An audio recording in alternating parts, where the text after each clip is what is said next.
The kingdom of heaven is like treasure hidden in a field. When a man found it, he hid it again. And then in his joy went and sold all he had and bought that field. Again, the kingdom of heaven is like a merchant looking for fine pearls.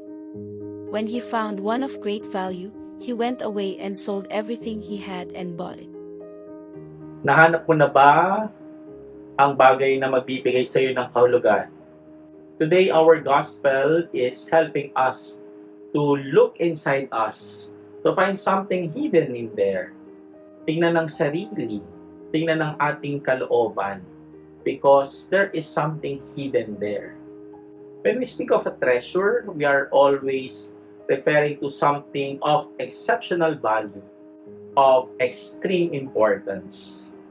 In today's gospel, Jesus gives the parable of the found buried treasure and the pearl of great price.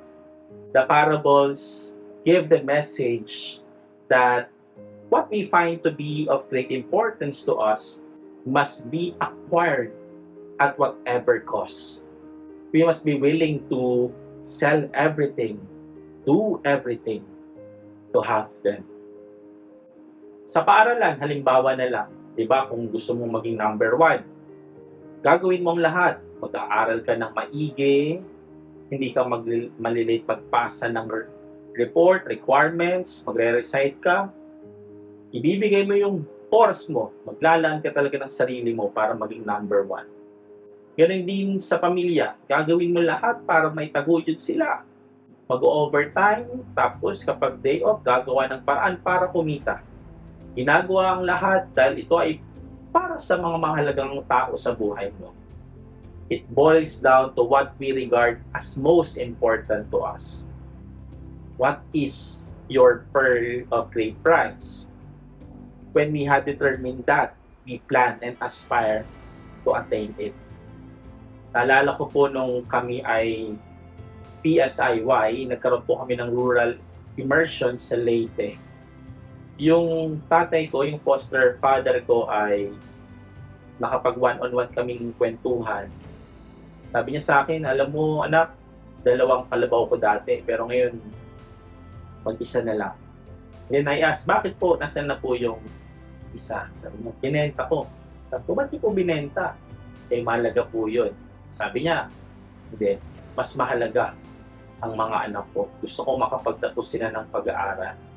Kasi nakripisyo ko yung mahalaga din sa akin dahil may mas mahalaga. Today, Jesus is reminding us that we must focus on something important. Marahil yan ang pinapaalala sa atin araw-araw. Ano ba ang mahalaga talaga sa atin? Ano ba talaga ang pinagbibigay o binibigyan natin ng halaga?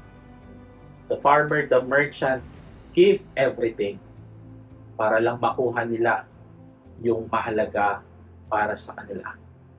Today, Jesus is hoping with all his heart that we will trust him enough to do just that. To give up whatever it is he has put on our hearts in order to experience his grace more fully. Ikaw, ano ang mahalaga sa iyo?